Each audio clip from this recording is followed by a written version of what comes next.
তাহলে ইরানের যে পরিস্থিতি আমাদের এখানে যখন বসাবেন তখন দেখবেন যে আমরাও we are also surrounded by another power, regional power. So তার যে রিজিয়নাল পাওয়ার আছে, তার যে সক্ষমতা আছে এবং likely unfolding of the battle সে যেভাবে করবে, সেটাকে অ্যাড্রেস করে আমাদের যেরকম ন্যাশনাল সিকিউরিটি স্ট্র্যাটেজি হওয়া উচিত, আমাদের মিলিটারি ডক্ট্রিনও ওইভাবে সাজানো উচিত, আমাদের প্রিপেয়ার্ডনেস, মিলিটারি প্রিপেয়ার্ডনেস এবং জাতীয় যে প্রিপেয়ার্ডনেস, এই সকল কিছু কিন্তু Beijing on that security assessment, সেটা আমাদের হওয়া উচিত। ঈদ মুবারক। রাত পোহালেই ঈদ। সারা মুসলিম জাহান এবং উম্মার জন্য রমজানের এই রোজার শেষে এলো খুশির ঈদ।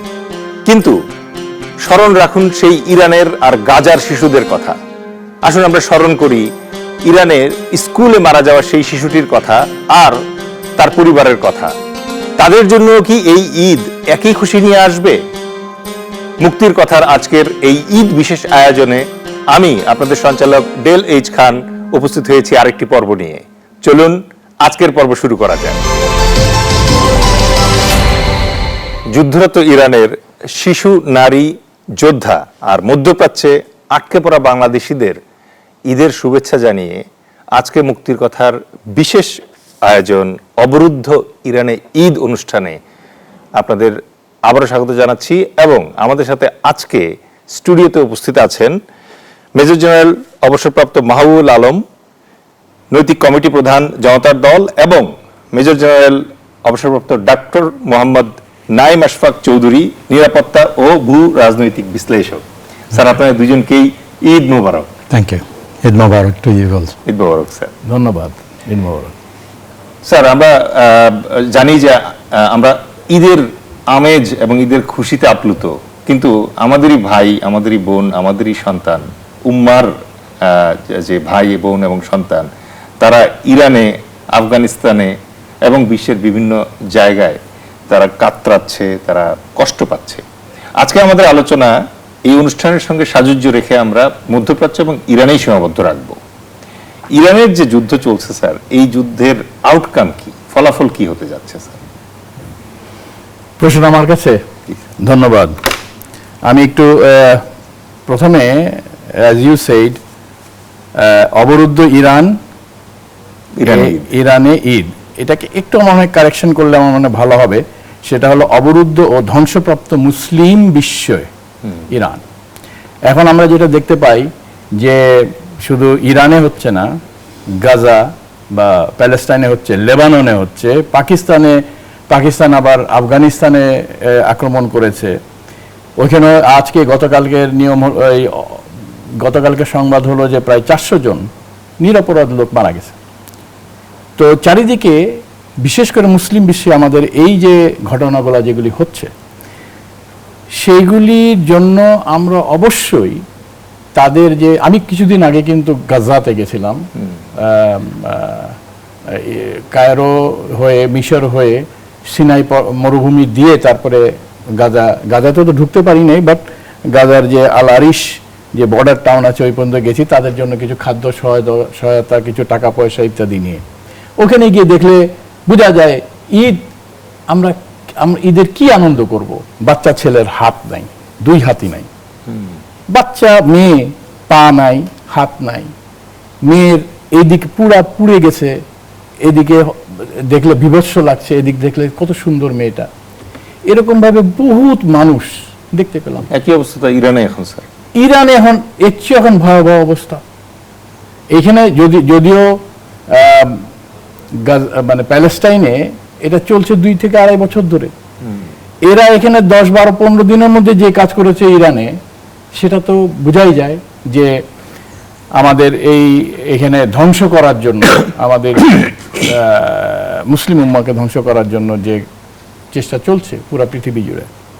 এখন ইয়োর কোয়েশ্চেন ওয়াজ যে আমরা কেন এই যুদ্ধটা হয়েছে, এই যুদ্ধের ইনিশিয়েশনটা কেন হয়েছে, এটা ডেভেলপমেন্টটা কি হচ্ছে, এবং পরবর্তীতে আমরা ইন্টারপ্রিটেশন করে কি বুঝতে পারি যে ভবিষ্যৎটা কি হবে। তো আমি জাস্ট একটু শুরু করি যে আমরা বারবার বলি যে দক্ষিণপন্থা। আসলে পৃথিবীতে দক্ষিণপন্থা এক দেশে আছে, এক দেশ, সেটা হলো ইসরায়েল।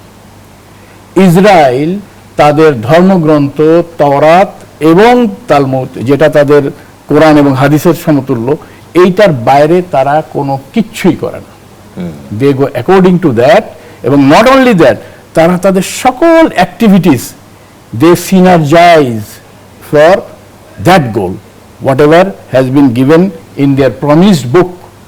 প্রমিসড ল্যান্ড দেওয়া হয়েছিল, সেখানে বলা হয়েছে যে দুইটা জিনিস বেসিক্যালি, একটা হলো they will be the dominant power in the world, পুরা পৃথিবীর মধ্যে শাসন করবে তারা।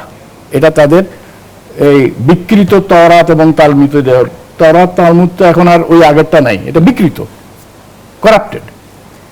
সেখানে বলা আছে যে তারা পুরা পৃথিবীর ডমিনেন্ট পাওয়ার হবে, এক।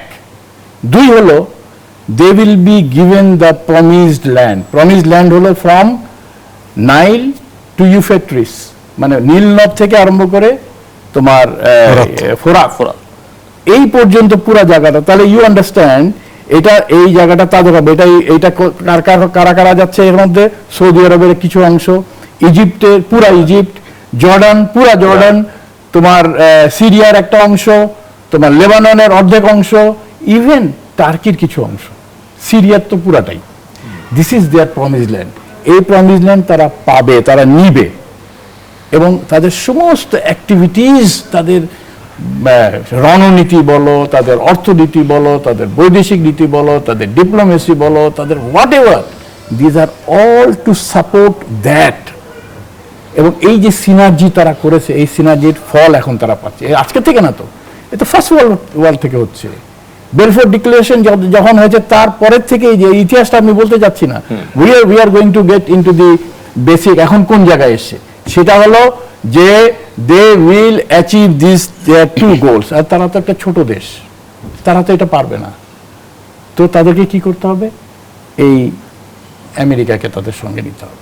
এই জায়গাতে জেনারেল বাবু আবার আপনার কাছে আসবো।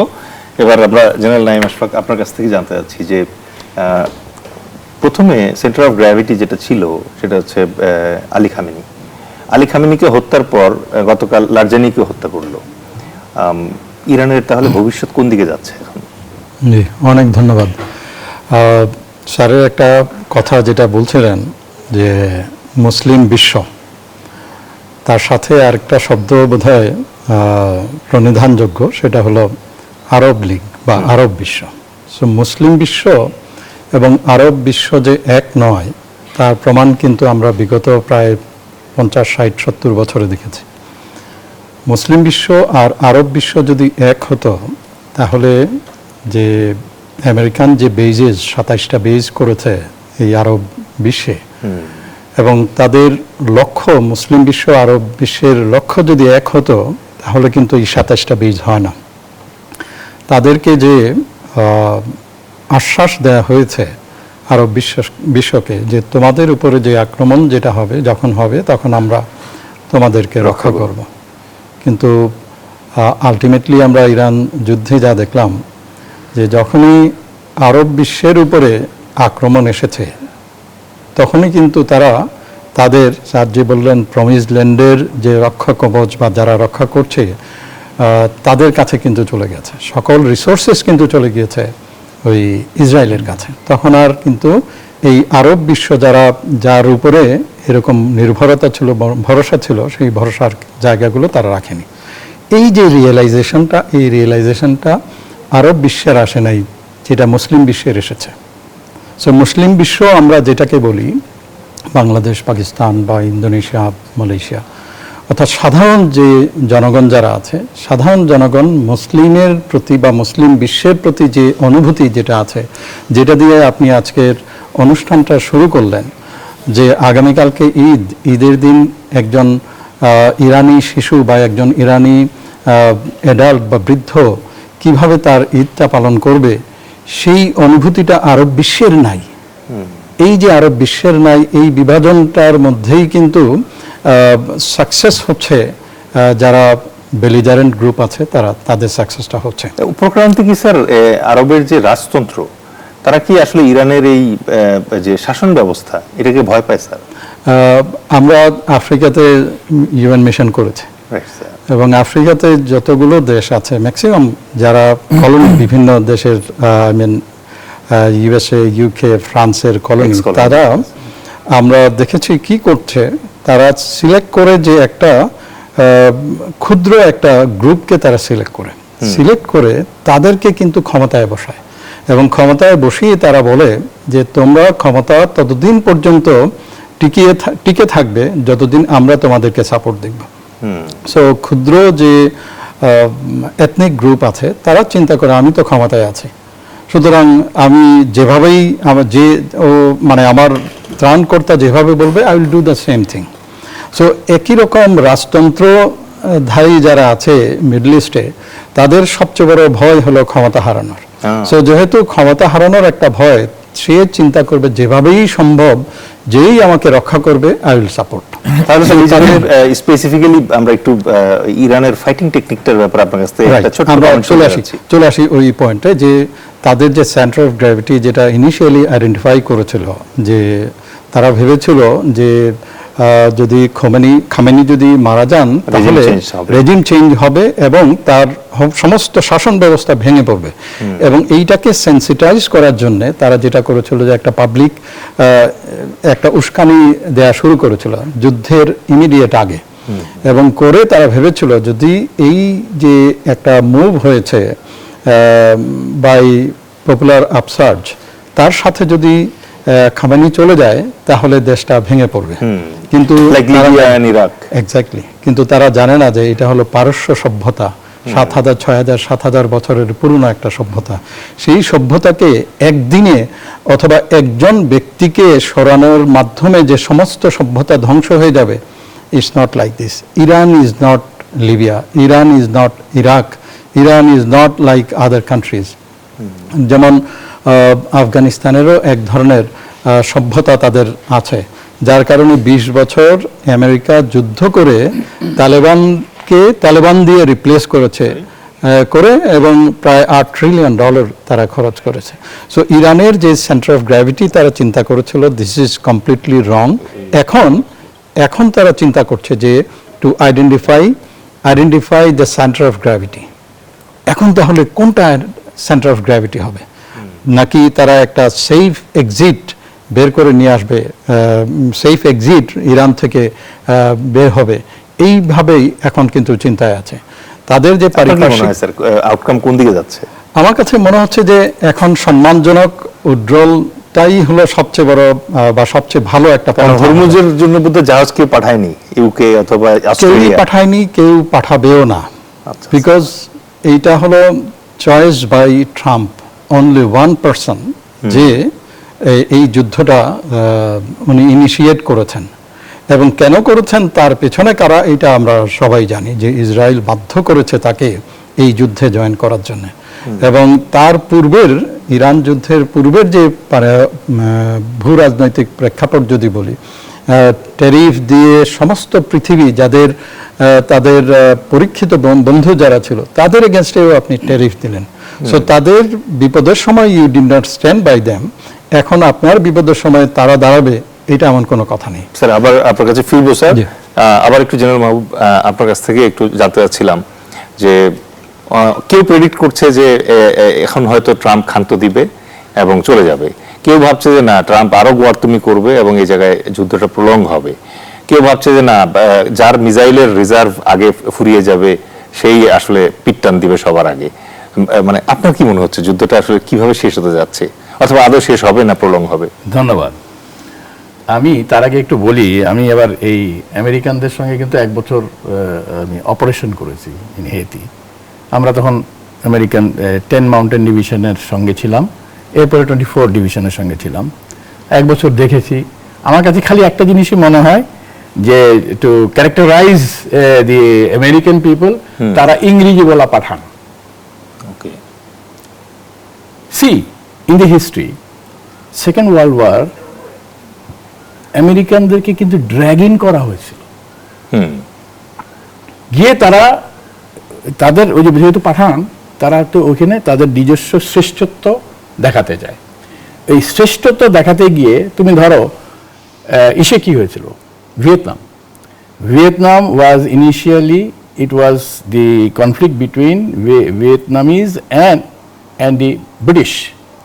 British handed it over to the French, and in Dien Bien Phu-তে ফ্রেঞ্চরা ডিফিটেড হয়ে যাওয়ার পরে তারা ডাকলো যে আমেরিকান ভাই আপনারা আসেন আমাদেরকে এখানে উদ্ধার করেন। তারা খুব মানে নিজেদের গর্ব নিয়ে অহংকার নিয়ে কিন্তু গেল, গিয়ে দ্যাট 20 years ধরে কিন্তু এটা চলেছে।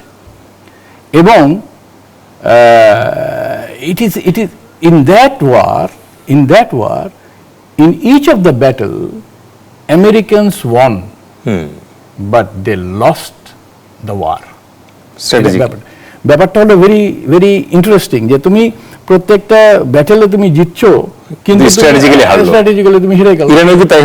আমি আসছি সেটাতে, আমি তাদের এইগুলি দেখে আমি তোমাকে একটা এক্সট্রাপোলেশন লাইন দেখিয়ে দেব যে where it is going to go. এরপরে তোমার এই যে also even Afghanistan, it was not their cup of tea, but they went in another 20 years. And see, they are also they have won the what you call battles, small little skirmishes and battles and other things, but they lost the war. They had to retreat from there in a very humiliating way. তো এটা তাদের একটা এরকম ভাবে কিন্তু Iraq war, Iraq war on a false premise যে তাদের এখানে WMD আছে, কিন্তু কিছুই ছিল না, পরবর্তীতে পাওয়া যায়নি। Who got the mainstream? It was America. তার যারা গেল এখানে এই রিপাবলিকান গার্ডদেরকে টাকা পয়সা দিয়ে তাদেরকে চুপ মারিয়ে রাখলো, গিয়ে গেল। You see they have found out that এতগুলা যে মিসাইল মারছে এতগুলো পরবর্তী গিয়ে দেখা গেছে যে ইরাকিদের কোনো ক্ষতি হয় না, বিকজ তারা ডামি বসিয়ে রেখেছিল, ডামির মধ্যে মারছে এগুলি, ট্রিলিয়ন্স অফ ডলার্স। তো এই একটা জাতি, এটা এখন এদেরকে আবার টান দিয়ে নিয়ে এসছে ইসরায়েল, এনেছে এখন এইখানে ইরানের বিরুদ্ধে। Now should I continue or I will talk later on, because এই যে তুমি যে বলছো যে এটাকে এটা যে ভিজুয়ালাইজেশন একটু বলে দেন স্যার, যে মানে হাউ ইরান। আচ্ছা, ইরানের একটা হিস্ট্রি আছে। আল্লাহ রসুল সাল্লাল্লাহু আলাইহি ওয়াসাল্লামও বলেছিলেন বিলাদুল ফুরস, মানে ফার্সির যে প্রশংসা উনি করেছেন, বলেছেন যে তোমরা যদি সুদূর কোনো একটা তারকার মধ্যে যদি নলেজ রেখে দাও, এই ফার্সিরা কিন্তু ওখান থেকে এগিয়ে নিয়ে আসতে পারবে। This is a civilization of nearly, আমরা যেটা হিস্ট্রিতে এখন পাচ্ছি 2700 ইয়ার্স। এইটা কিন্তু it was inclusive of Afghanistan. Afghanistan is also in this, এটা কিন্তু ইট ওয়াজ ইনক্লুসিভ। ওইখানে 3টা মেইন এম্পায়ার ছিল, রোম, ফার্সি, অ্যান্ড পরবর্তীতে এসছে হলো গিয়ে এই যে বাইজেন্টাইন। রোমটা 2 ভাগে ভাগ হয়ে বাইজেন্টাইন অ্যান্ড রোমান হলো, আর এইদিকে ফার্সি থাকলো, আর পরবর্তীতে আসলো ব্যাবিলনিয়ান। এই যে পারস্য যে সিভিলাইজেশন অনেক বড়, বা you have to understand that এরা মাথা নোয়াই নাই, এই পর্যন্ত কারো কাছে মাথা নোয়াই নাই। সো তারা কি করেছে, এখন যে ওয়ারটা তাদের উপরে চাপিয়ে দেওয়া হয়েছে, এই যে আশরাফ বলল যে তারা মনে করেছিল যে একটা ফোমেন্টিং দি সিভিল আনরেস্ট এবং killing the what you call top leader, they are going to take over, and Shah পাওলবির মতো আবার নতুন একজন তার একজন নিয়ে আসবে গভর্নমেন্ট। স্যার আবার ব্যাক করব আমরা একটা ছোট্ট বিরতির পর। আচ্ছা প্লিজ। দর্শক মণ্ডলী, ফিরে আসছি একটা ছোট্ট বিরতির পর। দর্শক মণ্ডলী, স্বাগত জানাচ্ছি বিরতির পর। স্যার আপনি যদি একটু শেষ করেন। হ্যাঁ ঠিক আছে, থ্যাংক ইউ। এখন এই ওয়ারটা ইনিশিয়েট করলো Israel, taking America with it. এর আগে 12 দিনের একটা যুদ্ধ করলো, সেই 12 দিনের যুদ্ধে they have tried to find out where is the nuclear, where is the weaknesses, এবং ওইটাও এরাও both the side they have tried to find out the weaknesses.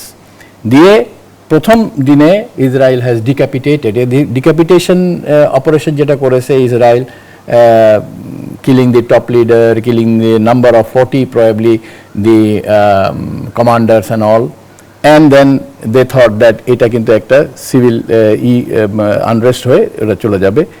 America has pounded they have got lot of precision guided missiles and all, Tomahawk and all these things. তারা ওইটা মারলো, বহুত প্রচুর লোক মারলো, এবং can you understand that 4 missiles were struck to one of the IRGC camp. তার পাশেই কিন্তু ছিল একটা যে মুনাবে, পাশেই ছিল একটা school, elementary school, girls school. See what happened. দুইটা মিসাইল স্ট্রাইক করলো, আইআরজিসির যে ক্যাম্প, সেই ক্যাম্পটা ছিল কেউ ছিল না, ইট ওয়াজ ভেকেটেড লং টাইম ব্যাক। ওটা আমাদের মারলো, মারার পরে 3 নম্বরটা মারলো এলিমেন্টারি স্কুলের পাশেই, it is, and the 4th missile was hovering. এদের নিয়ম হলো যে 4th missile will take the photographs, battlefield what you call intelligence and the damage, যেটা এটা দেখানোর জন্য।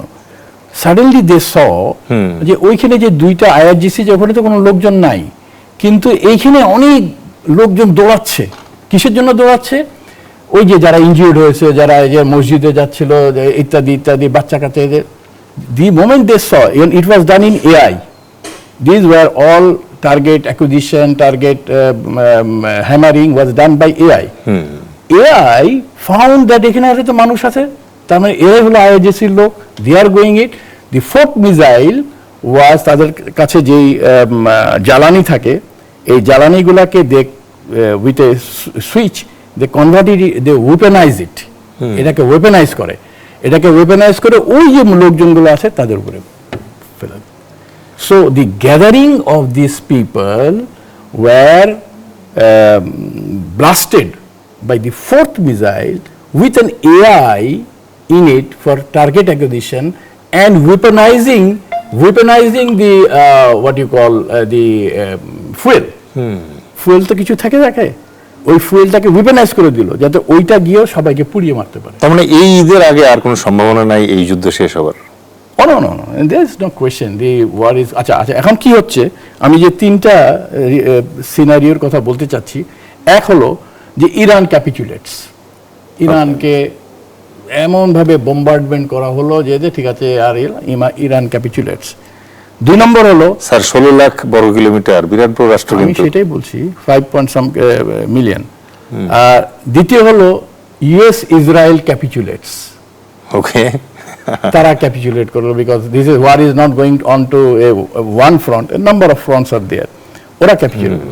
3 number scenario, war of attrition, nobody capitulates, war of attrition goes like Vietnam, like Afghanistan, because US এর একটা কি আছে, প্রাইড আছে। সেই প্রাইডটা হলো এখনই 4-5 দিনের মধ্যে গিয়ে আমি 2 সপ্তাহ হলো না, আমি এখনই লেজ গুটিয়ে পালিয়ে আসবো, এটা তো হতে পারে না। So this is, you can find it out in a book, Noam চমস্কির একটা বই আছে অন হেজেমনিক স্ট্যাবিলিটি। হেজেমনিক স্ট্যাবিলিটির মধ্যে আছে, যখন কোনো হেজেমন যখন রাইজিং হয়, এক পর্যায়ে গিয়ে ইট গোজ সমান, and then lastly is declining hegemony. So এই পৃথিবীতে hegemon was one hegemon, that is USA এখন now in the declining hegemony. Sir thank you very much. আবার আপনার কাছে ফিরবো। জেনারেল নাঈম আশফাক, আপনার কাছ থেকে জানতে চাচ্ছি যে এই যে অনেকে ক্লেম করছে যে এরকম একটা বেলিজারেন্ট রেশিও, যেখানে 2টা পরাশক্তি, একটা হচ্ছে আমেরিকা আর একটা হচ্ছে ইসরায়েল, তারা যখন হামলে পড়লো ইরানের উপরে, তখন সবাই ভেবেছিল, ইভেন ট্রাম্প, যে এটা খুব শর্ট লিভড একটা মিলিটারি এঙ্গেজমেন্ট হতে যাচ্ছে। কিন্তু এখন মনে হচ্ছে যে ইরানের আস্তিনে বোধহয় বিশেষ কোনো চাল ছিল, এবং তারা হাইব্রিড ওয়ার, তারপরে অ্যাসিমেট্রি এবং ওয়ার অফ অ্যাট্রিশন, 3টা ব্লেন্ড করে লড়াই করার চেষ্টা করছে, এবং ভেরি লজিক্যালি তারা আটলান্টিকের ওই পারে লড়াই নিয়ে যাবে না, তারা মধ্যপ্রাচ্যে লড়বে, এবং তারা অলরেডি এই লড়াইকে ইকোনমিক একটা ব্যাটেলে নিয়ে যাওয়ার চেষ্টা করছে। আমি আপনার কাছে যেটা জানতে চাইবো, যে আপনি এই টেকনিকগুলো সব ফলো করছেন, বাংলাদেশও কিন্তু ইরানের মতো একটা বেকায়দা পরিস্থিতিতে আছে, এবং যেহেতু আপনি বাংলাদেশ সেনাবাহিনীর একজন জেনারেল ছিলেন, আপনি এই বাংলাদেশ সম্ভাব্য আক্রমণ থেকে বাঁচাবেন বলেই নিজেকে প্রস্তুত করেছিলেন। তাহলে ইরান যুদ্ধ থেকে আমরা আসলে কি শিখতে পারি, বাংলাদেশ আসলে কি শিক্ষা নিতে পারে, কিভাবে সে তার অ্যাপ্রোচ টু মিলিটারি ডক্ট্রিনে চেঞ্জ আনতে পারে, আনলে কি আনতে পারে? অনেক ধন্যবাদ। প্রত্যেকটা যুদ্ধই পৃথিবীর সকল দেশকে এবং তার তদীয় মিলিটারিকে শিক্ষণীয় অনেক বিষয় উপস্থাপন করে। যারা বুদ্ধিমান, they take lessons from those war, এবং তারা নিজেকে ওইভাবে ইকুইপ করে customising their own security situation. Landscape যেটা আছে, আমার ল্যান্ডস্কেপে এইরকম একটা জিনিস যদি হয় তাহলে আমি কি করব। সো আমাদের জন্য, আমি স্ট্রেইট টু দ্য পয়েন্ট যদি বলি, আমাদের অনেক ধরনের শিক্ষণীয় বিষয় আছে। প্রথমটা যদি বলি পলিটিক্যালি একটা জিনিস দেখতে হবে যে ইন্টারনাল ইনস্টেবিলিটি অথবা ফ্র্যাগমেন্টেড সোসাইটি যদি হয় তাহলে এক্সটার্নাল কোয়ারশনের সম্ভাবনা বেশি। ওকে, আপনার নিজের দেশের ভেতরে যদি ইউনিটি না থাকে তখন কিন্তু আধিপত্যবাদ আপনার উপরে বিস্তার করার সুযোগ পায়, এবং তখন তারা আধিপত্যবাদের যে কাজগুলো আছে তারা একদম সিস্টেমেটিক্যালি প্রোগ্রেসিভলি তারা কিন্তু এগিয়ে যায়। ওকে, ইরানে যেটা তারা যে কাজটা করতে চেয়েছিল, আমরা দুজনেই আলাপ করেছি, যে প্রথমে ওরা দেখেছে যে কারেন্ট রেজিম যে আছে, কারেন্ট রেজিমের এগেনস্টে অনেক ধরনের কমোশন আছে, পাবলিক সেন্টিমেন্ট আছে এগেনস্টে। সো এই যে ফ্র্যাগমেন্টেড একটা society in Iran, they wanted to capitalise that one, কিন্তু তারা ভুলে গেছে যে দিস ইজ পারস্য সভ্যতা। তারা ভুলে গেছে যে বিগত 40-45 বছর ধরে Iran is preparing for this kind of war. They did not take lessons. গত বছরের যে 12 দিনের যুদ্ধ হলো, সেই যুদ্ধ থেকেও কিন্তু তারা সেই যুদ্ধ থেকেও তারা কিন্তু শিক্ষা নেয়নি। ওকে, সো বাংলাদেশের জন্য যে শিক্ষণীয় যেটা বিষয় আমাদের জন্য, যে কখনোই আমরা ফ্র্যাগমেন্টেড সোসাইটি যেন না হই, আমাদের ইন্টারনাল স্টেবিলিটিটা যেন অবশ্যই থাকে। যদি এইটা থাকে তখন আমাদের বহিঃশত্রুর যে আধিপত্যবাদ, এটা কখনো মানে তারা ফুটহোল্ড এস্টাবলিশ করতে পারবে না। এক number, very interesting. Political unity, internal stability. Right sir. 2 নম্বর জিনিস হলো যে প্রত্যেকটা দেশের, বিশেষ করে উন্নত দেশের national security strategy, well articulated national security strategy থাকে। আমাদের নাই কেন স্যার? আমাদের নাই কেন, এই প্রশ্ন আমারও। এবং এবার তো করা উচিত যে national security strategy will dictate hour foreign policy, economic policy, trade policy, military policy, defense policy, anything and everything. Because ওইটাই হলো আমাদের একমাত্র কাইন্ড অফ বাইবেল, যেটা থেকে that will stem out all the policies related to the statecraft. Okay.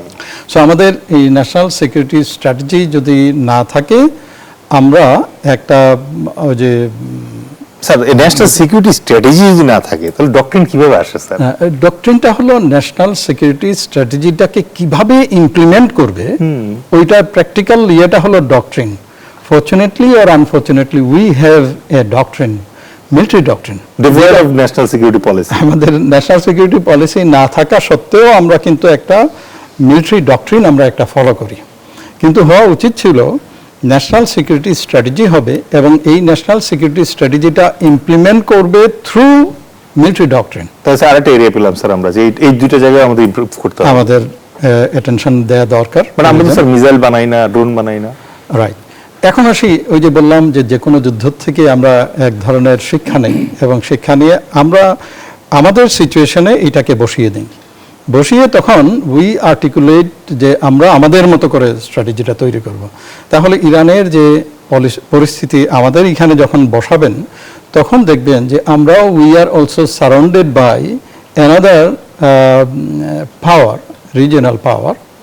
So তার যে regional পাওয়ার আছে, তার যে সক্ষমতা আছে, এবং likely unfolding of the battle সে যেভাবে করবে, সেটাকে অ্যাড্রেস করে আমাদের যেরকম ন্যাশনাল সিকিউরিটি স্ট্র্যাটেজি হওয়া উচিত, আমাদের মিলিটারি ডক্ট্রিনও ওইভাবে সাজানো উচিত, আমাদের প্রিপেয়ারনেস, মিলিটারি প্রিপেয়ারনেস এবং জাতীয় যে প্রিপেয়ারনেস, এই সকল কিছু কিন্তু Beijing on that security assessment, সেটা আমাদের হওয়া উচিত। তো এটার মানে হলো এটা যে যখন আপনি একটা বৃহৎ শক্তির কে মোকাবেলা করতে যাবেন, তখন কিন্তু আপনি টিট ফর ট্যাট বললে ভুল হবে। তাহলে স্যার আমি যদি এখানে স্পেসিফিক্যালি আপনাকে রিকোয়েস্ট করি যে what will be your recommendation আমাদের প্রতিরক্ষা মন্ত্রী এবং প্রতিরক্ষা উপদেষ্টার জন্য? এই যে প্রথম যেটা আসলো যে আমাদের ন্যাশনাল সিকিউরিটি স্ট্র্যাটেজি আমাদের করা উচিত, তৈরি করা উচিত, well articulated based on the geo strategic reality and evolving geo strategic যে সিচুয়েশন যেটা আছে, এটা তো dynamic, it is changing, everyday it is changing. So এই যে ইভলভিং জিও স্ট্র্যাটেজিক যে একটা সিনারিও যেটা আছে, এইটার উপরে ভিত্তি করে আমাদেরকে আমাদের ন্যাশনাল সিকিউরিটি স্ট্র্যাটেজি, আমরা আমাদের নিউক্লিয়ার পাওয়ারের সাথে কিভাবে যুদ্ধ করতে হয় এটা অনেকটা শেখা গেল এই ইরান যুদ্ধ থেকে। এক্স্যাক্টলি। প্লাস আপনি কি মনে করেন স্যার যে ফিনল্যান্ডের মতো আমাদের ওই যে কম্পালসরি মিলিটারি ট্রেনিং এর দিকেও যাওয়া উচিত? আমার মনে হয় যে যেমন তিনটা উদাহরণ আমরা সবসময় আলোচনা করি, এক হলো ফিনল্যান্ড, দুই হলো সিঙ্গাপুর, তাদেরও এক ধরনের যে সজারু স্টাইলে যুদ্ধ করে। সো আমাদেরও ওই রকম কাস্টমাইজিং আওয়ার রিয়ালিটি, আমাদেরকে রিয়ালিটি ওইটাকে বিবেচনায় নিতে হবে। আমরা মিলিটারিতে, আমরা তিনজনেই মিলিটারিতে ছিলাম, আমরা জানি যে Bangladesh is defenders paradise. So defenders প্যারাডাইসকেও আমাকে কগনিজেন্সে নিতে হবে। বাংলাদেশ পৃথিবীর 8ম জনবহুল দেশ। This is a strength, this cannot be burden. এইটাকে কিভাবে আমি, যেটাকে বলা হয় বার্ডেন, আমি এটাকে কিভাবে আশীর্বাদ স্বরূপ এটাকে কনভার্ট করব, that's my strategy and technique. So তাদেরকে যদি আমি এটা নিতে পারি, যেহেতু আমার স্ট্র্যাটেজিক ডেপথ কম, একেবারেই নাই, সো আমার স্ট্র্যাটেজিক ডেপথ যেটা আছে, এই স্ট্র্যাটেজিক ডেপথটাকে বাড়াতে হবে through this integration of general mass. যেমন ইরানের একটা উদাহরণ বলি, ইরানের এই যে যুদ্ধ, যেটা ইরান ভিত্তিক না করে তারা তাদের যে প্রক্সি যে বাহিনীগুলো আছে, তাদেরকে হিজবুল্লাহ, হুতি, ইরাকি মিলিশিয়া যারা আছে, তাদেরকে কেন ব্যবহার করছে? To enlarge the strategic depth. Even কিছুদিন আগে নরওয়েতে ইউএস এমবেসিতে অ্যাটাক হয়েছে। What does it mean? সে যুদ্ধটাকে ছড়িয়ে দিচ্ছে গ্লোবালি। তার মানে তার যে স্ট্র্যাটেজিক ডেপথ যেটা আছে, এই স্ট্র্যাটেজিক ডেপথটাকে যুদ্ধের বিস্তার আর অনেক বড় করে ফেলছে। সো যুদ্ধের যখন যুদ্ধের ব্যাটলফিল্ডটা বড় হবে, তখন your attention needs to be diverted to different places. আপনি নট কনসেন্ট্রেটেড, ভাগ হয়ে যাচ্ছে, এফোর্টটা ভাগ হয়ে যাবে। আপনার যে টোটাল রিসোর্স আছে, এই রিসোর্সটাকে আপনি ভাগ করে ফেলতে পারবেন। সো বাংলাদেশের ওই রকম ধরনের চিন্তা চেতনা আসতে হবে যে আমরা হাইব্রিড, লাইক আর একটা শব্দ বলছি আমি, হাইব্রিড মডেলে যেতে হবে। লাইক এইবার কিন্তু ইনফরমেশন ওয়ারফেয়ার, সাইবার ওয়ারফেয়ার, সকল কিছুকে কিন্তু এক করে তারা কিন্তু যুদ্ধ করছে। And they were very much successful. So যেহেতু স্মল স্টেট আমরা, এবং এইটাকে আমাদের চারিদিকে যারা আছে তাদেরকে আমরা বন্ধু ভাবতে পারছি না due to their actions and activities, সুতরাং আমাদেরকে প্রিপেয়ার্ড থাকতে হবে যে কিভাবে এইরকম একটা পরিস্থিতি, যদি আমি কখনো বলি না যে আমার চারিদিকে ইন্ডিয়া, আমি সবসময় বলি যে ইন্ডিয়ার পেটের ভিতরে আমি। দুইটার কনোটেশন কিন্তু ভিন্ন। সো ওইভাবে আমাদের চিন্তা করতে হবে যাতে করে আমরা আমাদের পরিস্থিতিটা বুঝি, যাতে করে আমরা জিও স্ট্র্যাটেজিক রিয়েলিটিটা বুঝি, এবং ইন্টারনাল এক্সটার্নাল সকল কিছুকে ইন্টিগ্রেট করে, জেনারেল পপুলেশন যারা আছে তাদেরকে ইন্টিগ্রেট করে এমন একটা স্ট্র্যাটেজি, ন্যাশনাল সিকিউরিটি স্ট্র্যাটেজি তৈরি করা উচিত, যাতে করে মাথা উঁচু করে এই দেশ বাঁচতে পারে। ধন্যবাদ জেনারেল। আমরা আরেকটা বিরতির পর আবার ফিরবো। সেই দর্শক মণ্ডলী সাথেই থাকুন, আলোচনা জমে উঠেছে। ঈদ মোবারক। আবারও একটা ছোট্ট বিরতির পর শেষ অংশে দেখা হচ্ছে। সেই দর্শক মণ্ডলী আবারও স্বাগত জানাচ্ছি।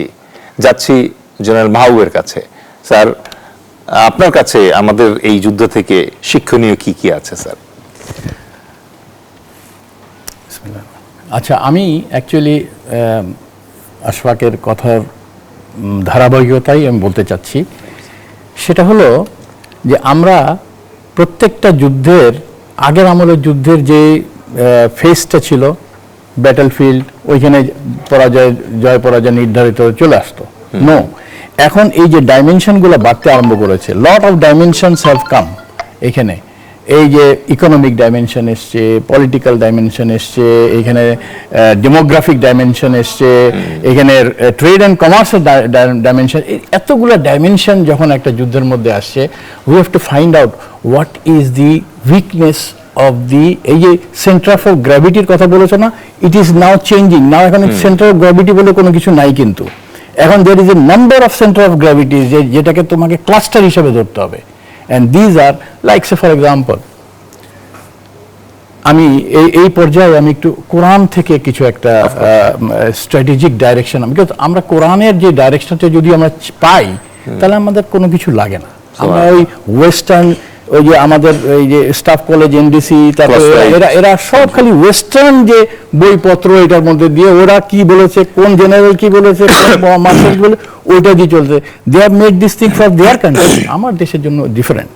আচ্ছা ফাইন, যেটা বলতে চাচ্ছি, কোরআনে বনি ইসরায়েলের 4, 5, 6, 7 এই আয়াতগুলা we must read it very carefully. বনি ইসরায়েল মানে এই ইহুদিরা, এখন যারা ইসরায়েল, তাদের জন্য বলা হয়েছে যে মুফসিদুনা ফিল আরদে মাররাতাইনা, দুইবার তাদেরকে বলা হয়েছে, তোমাদের জন্য ডিক্রি করা হয়েছে তোমরা 2 বার এই পৃথিবীতে অনর্থ সৃষ্টি করবা। ওকে। এবং প্রথমবার যখন তোমরা অনর্থ সৃষ্টি করবা, উলুয়ান কাবিরা মানে উইথ হাইয়েস্ট স্ট্রেংথ, মানে তাদেরকে স্ট্রেংথও দেওয়া হবে, এবং তারা স্ট্রেংথ পাওয়ার পরে তারা নিজেদেরকে এত অহংকারী হয়ে যাবে যে তারা পুরো পৃথিবীতে ধ্বংসযজ্ঞ করবে। উলুওয়ান কাবিরা, আল্লাহ কোরআনে বলেছেন তোমাদেরকে অনেক পাওয়ার দেওয়া হবে। এবং দ্যাট ওয়াজ আফটার সুলাইমান আলাইহিস সালাম। ওদের তো অ্যাকচুয়ালি পাওয়ার ছিল পুরা। দাউদ আলাইহিস সালাম was the king, first king of the world. তারপর সুলাইমান আলাইহিস সালাম, he has got lot of power. এইটা নিয়ে তারা কি করলো, তারা পৃথিবীতে এই অনর্থ সৃষ্টি করলো। আল্লাহ তাআলা তখন কোরআনে বলছেন, আমি তোমাদের জন্য আমাদের যোদ্ধাদেরকে পাঠাবো। This Babylonians came and then massacred them, 40 বছর দাস বানায় রাখছে। এরপর আল্লাহ কোরআনে বলছেন সেকেন্ড টাইম যখন তারা করবে, তখন এটা কিন্তু অ্যাড্রেস টু মুসলিম। যে মুসলিমদেরকে তারা অত্যন্তভাবে ডিফেস করে দিবে, হিউমিলেট করবে। এবং ওখানে একটা জিনিস আছে যে তাদের কিন্তু ভূমির উপরে কনস্ট্রাকশন যেগুলি আছে এগুলিকে ধ্বংস করে দিবে। মুসলমানদের ভূমির উপরে যে কনস্ট্রাকশন আছে এটা ধ্বংস করে দিবে তারা। এইখান থেকে শিক্ষা নিয়েছে মধ্যপ্রাচ্যের যে আলেম ওলামারা, যে আমাদেরকে ভূমির নিচে যেতে হবে, টানেল সিস্টেমে যেতে হবে। ইরানি যে মিসাইল সিটি, যে টানেল বিসাইড এটাতে যেতে হবে। এবং ওইখান থেকে আমরা এটা বাংলাদেশের জন্য উই মাস্ট গো আন্ডারগ্রাউন্ড। এইটা আমরা করছি না, বিকজ আমরা উপরে বড় বড় হেডকোয়ার্টার বানাচ্ছি, নেভি হেডকোয়ার্টার, অমুক হেডকোয়ার্টার, অমুক। No, this will be all destroyed. আমাদের শত্রুদের স্ট্র্যাটেজিটাকে আমরা নিতে চাই না এই কারণে, বিকজ আমাদের শত্রুদের যে স্ট্র্যাটেজি নিয়ে আমরা যে পড়াশোনা হচ্ছে, আমাদের যে স্টাফ কলেজ, এনডিসি, যে সমস্ত জায়গায়, we are doing it from the BMATT মানে ব্রিটিশ মিলিটারি অ্যাডভাইজারি টিম। আমরা সব ব্রিটিশ, আমরা সব ফ্রেঞ্চ, আমরা সব ওয়েস্ট। তারা তো ভাই আমাদের কোনোদিন ভালো চাবে না। ইন্ডিয়া কোনোদিন আমাদের ভালো চাবে না। আমরা যদি তাদের থেকে চাণক্য নীতি আমরা নিয়ে আমরা যদি তৈরি করি, আমাদের ধ্বংস। We must develop our own indigenous own. আমাদের এই যে এদের মতন ব্রিলিয়েন্ট অফিসাররা আছে, আমাদের এখান থেকে নিতে হবে আমাদের মূল যে ধর্মগ্রন্থ, যেটা আল কোরআন এবং হাদিস থেকে, যে কিভাবে আমরা আমাদের যে এটা ডিফেন্স, আমরা কারোর উপরে অ্যাটাক করতে চাই না, বাট আমাদের ডিফেন্স, আমাদের উপরে চোখ রাঙিয়ে কথা বলবে এরকম চোখ আমরা এই পৃথিবীতে রাখতে দিব না। সোজা কথা, এই চোখ থাকবে না। যে চোখ আমাদের দেশের উপর চোখ রাঙাবে, সেটার জন্য we have to have this dedicated people. এটার মধ্যে শুধু আর্মি অফিসার না, নেভি অফিসার না, এয়ারফোর্স অফিসার না, we must have people from political party, economist, we must have যারা আইটি সেক্টরে, এই পৃথিবী এখন আইটিতে চলে যাচ্ছে উপরে, এই সমস্ত লোকগুলো থাকবে। Cyber and everything. যে জিনিসটা আমরা করেছি, ঘোড়ার আগে গাড়ি জুড়ে দিয়েছি, আমরা করেছি কি ডক্ট্রিন বানিয়ে ফেলেছি আগে, স্ট্র্যাটেজি না বানিয়ে। ডক্ট্রিন, আমাকে তো প্রথমে strategy is a bigger sort of gambit, কি আমাকে শত্রুর চিহ্নিত করতে হবে কে আমার শত্রু, মায়ানমার না ইন্ডিয়া না পাকিস্তান না চায়না না আমেরিকা। আমাকে শত্রু চিহ্নিত করতে হবে। Right. এই শত্রু যদি আমি চিহ্নিত না করি, আমি তার SWOT অ্যানালিসিস করব কিভাবে, তার কি কি শক্তি আছে, কি কি দুর্বলতা আছে, আমার কি অপরচুনিটি আছে, আমি কে তার কাছে কি থ্রেট পাচ্ছি, এগুলি আমি তো বের করতে হবে। এই যে ইরান 1979 সাল থেকে নির্দিষ্ট শত্রুর এগেইনস্টে পরিকল্পনা করেছে, 20 বছর ধরে দে আর এই যে প্ল্যানিং ফর দিস, এই যে আজকে এই পাচ্ছে। ওয়ারটা এই যে হচ্ছে তারা 20 বছর ওয়াই হরমুজ প্রণালী। সি আমার কিন্তু আজকালকার যে যুদ্ধ একটা ফ্রন্টে হয় না, মাল্টিফেরিয়াস ফ্রন্টে হয়। Economy, trade, commerce is one of the major. এখন তুমি ধরো সরি, আমাদের এরকম কনস্ট্রিকশন হরমুজ প্রণালী কোনটা আছে না? আছে তো। আরে we must find it out. আমার হরমুজ প্রণালী এই যে ইসেও আছে, উত্তরেও আছে, দক্ষিণেও আছে। Please understand, I have to, এই যে এইগুলিকে আমি হরমুজ প্রণালী দিয়ে আমি তাদেরকে যে আমার যে থ্রেটটা আমি অপরচুনিটিটা আমি নিব, এবং তাদের উপর যে থ্রেটটা হবে সেটা চিন্তা করবে যে ভাই আমি যদি এটা করি তাহলে তো এটা হবে। আর আমার যে পরিবেশ প্রতিবেশী যারা আছে তারা কিন্তু ইসরায়েল আর ইসের মতন না, অত শক্তিশালীও না, মানসিকভাবেও না, প্রযুক্তিগতভাবে না। অতএব আমাদের এটা নিয়ে এত বেশি চিন্তা, আমাদের অনেক ইন্টেলেকচুয়ালস গুলো আছে যখন বলে আমরা কি পার্শ্ববর্তী রাষ্ট্রের সঙ্গে কি আমরা কি যুদ্ধ করে পারবো, আমার পুরা ফৌজি শরীর তো রক্তটা টকবক করে মাথার মধ্যে উঠে যায়। স্যার আবারও আপনার এখানে ফিরবো স্যার। আচ্ছা, লাস্ট সেন্টেন্সটা বলে নি যে আমাদের সবচেয়ে বড় শক্তি, সে যেটা বললে যে আমাদের জনগণ, এইটাকে ডিভাইড করতে চেষ্টা করবে। This is our big weakness. আমি যাতে ভাই এইটা ডিভাইড যাতে না হয়, আমার এই 18 কোটি জনগণ যাতে একটা সলিড একটা থাকে, এইটার জন্য আমাকে স্ট্র্যাটেজি ডেভেলপ করতে হবে। পলিটিক্যালি আপনার দলও তো বোধহয় 18 বছরের ঊর্ধ্বে যারা আছে তাদের সামরিক আমরা তো সামরিক প্রশিক্ষণ দিচ্ছি। আমরা বলেছি সরকার কি এটা মানবে? অবশ্যই মানতে হবে। আমরা তো প্রেশার গ্রুপ তৈরি করছি। We will make sure that আমার 18 বছরের উপরে যত জনগোষ্ঠী আছে 35 বছর পর্যন্ত, তারা হবে কি ডিসিপ্লিন, ডাইহার্টেড, আমার দেশীয় যোদ্ধা। এরা দেশকে ছাড়া অন্য কারো কাছে মাথা নত করবে না। আমি এটাকে ডিসিপ্লিন একটা জনগোষ্ঠী বানাতে পারবো। সো এইগুলি আমাদের কাছে আছে। আমার বিরাট একটা সমুদ্র আছে, সমুদ্রের মধ্যে আমার কাজ আছে, আমি করতে পারি। আমার নর্থের দিকে আমার চোখ পয়েন্ট আছে, আমি তাদেরকে ইসের মধ্যে আনতে পারি। ফাইনাল, এটা আমাদেরকে মনে রাখতে, আমি শেষ করছি এখানে, সেটা হলো যে Iran also went for that. তারা একটা ছাতার মধ্যে গেছে, রাশিয়া এবং চায়না ইজ দেয়ার ছাতা। এবং আমাদেরও কিন্তু যাওয়া উচিত। আমাদের যারা নেতারা আছেন, যারা আমাদের যে স্ট্র্যাটেজি ডেভেলপ করেন, তাদের উচিত, আদারওয়াইজ পস্টারিটি তাদেরকে কিন্তু ক্ষমা করবে না।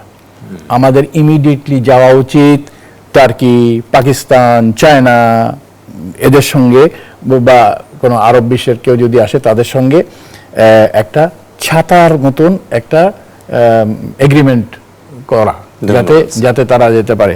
ফাইনালি আর একটা কথার পরে কথা আসে, সরি আমি বলে আছি, গালফ কান্ট্রিজ তারা যে ভুল করেছে তাদের জীবনের, এখন তারা দে আর ট্রাইং টু রিকুপারেট, বুঝতে চেষ্টা করছে। তাদেরকে না বাঁচিয়ে সাউথ কোরিয়া থেকে, জাপান থেকে প্যাট্রিয়ট মিসাইল আমেরিকা ইসরায়েলে পাঠিয়েছে। অথচ এতগুলা মানে মিসাইল এবং ড্রোন অ্যাটাক হচ্ছে, কিন্তু তাকে বাঁচানোর জন্য তার চিন্তা নাই। তার চিন্তা বাঁচানো হলো গিয়ে ইসরায়েলকে। এইটার থেকে তাদের বোঝা উচিত যে আমাদেরকে তারা শুধু ইউজ করে, আমাদের যে ধন সম্পদ আছে সেটা নিতে চায়, কিন্তু আমাদের জন্য তাদের চিন্তা নাই। অসংখ্য ধন্যবাদ স্যার। আমরা পরবর্তীতে আবার আপনার যে আলোচনার শেষ অংশ, এটা নিয়ে একটা আলাদা এপিসোডই করা যেতে পারে, যে ইহুদি এবং খ্রিস্টানদের যৌথ বাহিনীর বিরুদ্ধে লড়ছে একটা মুসলিম বাহিনী, এটার কি ঐতিহাসিক কনোটেশন। কিন্তু আমরা অনুষ্ঠানের শেষ পর্যায়ে শেষ করছি জেনারেল নাঈম আশফাক আপনার কাছ থেকে। বাংলাদেশের যে প্রবাসী আমাদের আছে, তা 2 কোটি প্রবাসীর ভিতরে প্রায় 60 থেকে 70 লক্ষই থাকে হচ্ছে মধ্যপ্রাচ্যে। এবারের ঈদে আমাদের সেই প্রবাসী ভাইয়েরা যারা আছেন তারা ওখানে আতঙ্কে অবরুদ্ধ অবস্থায় দিন কাটাচ্ছেন। আমরা ইতিমধ্যে বেশ কিছু কফিন দেশে পেয়েছি, এবং বিশেষ করে বাংলাদেশে তাদের যে পরিবার আছে তারাও এবারে ঈদে কোনো আনন্দ করতে পারবে না। আমি আপনার কাছ থেকে জানতে চাচ্ছি স্যার, যে এই যুদ্ধের কারণে একদিক থেকে বলা হচ্ছে যে প্রচুর মানুষ চাকরি হারাবে মধ্যপ্রাচ্যে, আবার অনেকে বলছে যুদ্ধের পরপরই একটা অপরচুনিটি ক্রিয়েট হবে, যেহেতু মিডল ইস্ট আবার রিক্রিয়েট করতে হবে। সরকারের অ্যাপ্রোচ কি হওয়া উচিত এখানে স্যার? জি, অনেক ধন্যবাদ। আমি প্রথমেই সমবেদনা ব্যথিত হৃদয় নিয়ে যে কথাগুলো বলছি, যে আজকে গাজা, ইরান বা আফগানিস্তান, মুসলিম বিশ্বের মুসলমান ভাই বোনেরা যেখানেই যে অত্যাচারিত নির্যাতিত হচ্ছেন এবং একটা আতঙ্কের ভেতরে যে দিন কাটাচ্ছেন, তাদের প্রতি সমবেদনা জানাচ্ছি এবং তাদের পরিবারের প্রতি সমবেদনা জানাচ্ছি।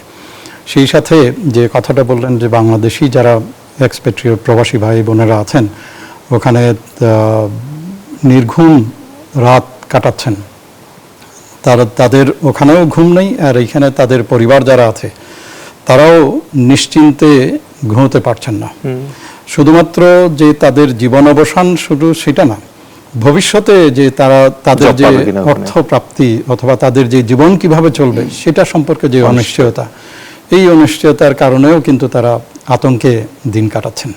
সো আমাদের জন্য যেটা সবচেয়ে বেশি প্রয়োজন, যে এই যে যারা আমাদের প্রবাসী আছে, প্রবাসী এক্সপেট্রিয়েট থেকে আমাদের প্রায় $50 বিলিয়ন আমাদের আসে, অর্থাৎ মূল যে আমাদের টোটাল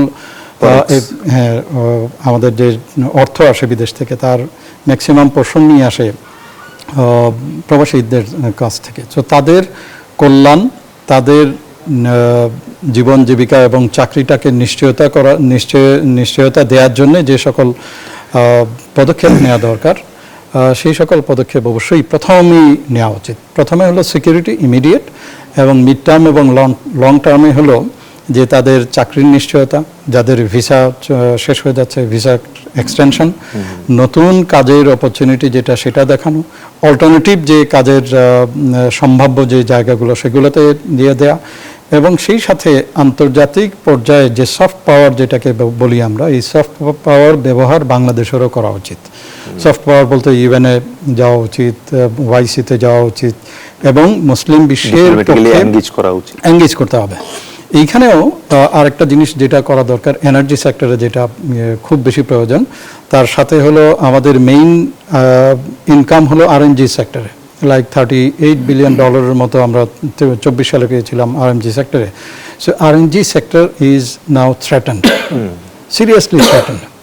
এক হলো তাদের ট্রান্সপোর্টেশনটা টাইমলি দিতে পারছে না, দুই হলো তাদের যে কস্টিং যেটা আছে, এই কস্টিংটা অনেক পরিমাণে বেড়ে গেছে। বিজিএমই এর একটা পরিসংখ্যান আছে যে 23% যদি ফুয়েল কস্ট বাড়ে তাহলে তাদের প্রোডাকশন কস্ট বেড়ে যাবে 5%। সো ওয়ার্ল্ড আগে যেটা ছিল $64, এখন প্রায় 106 কত পার্সেন্ট বেড়েছে। সো ফলে তার যে ম্যানুফ্যাকচারিং কস্ট যেটা আছে সেই ম্যানুফ্যাকচারিং কস্ট কত পার্সেন্ট তার বেড়ে যাবে। এমনিতেই কিন্তু প্রফিট লাইন কিন্তু খুব থিনলি মার্জিনড, খুব থিন।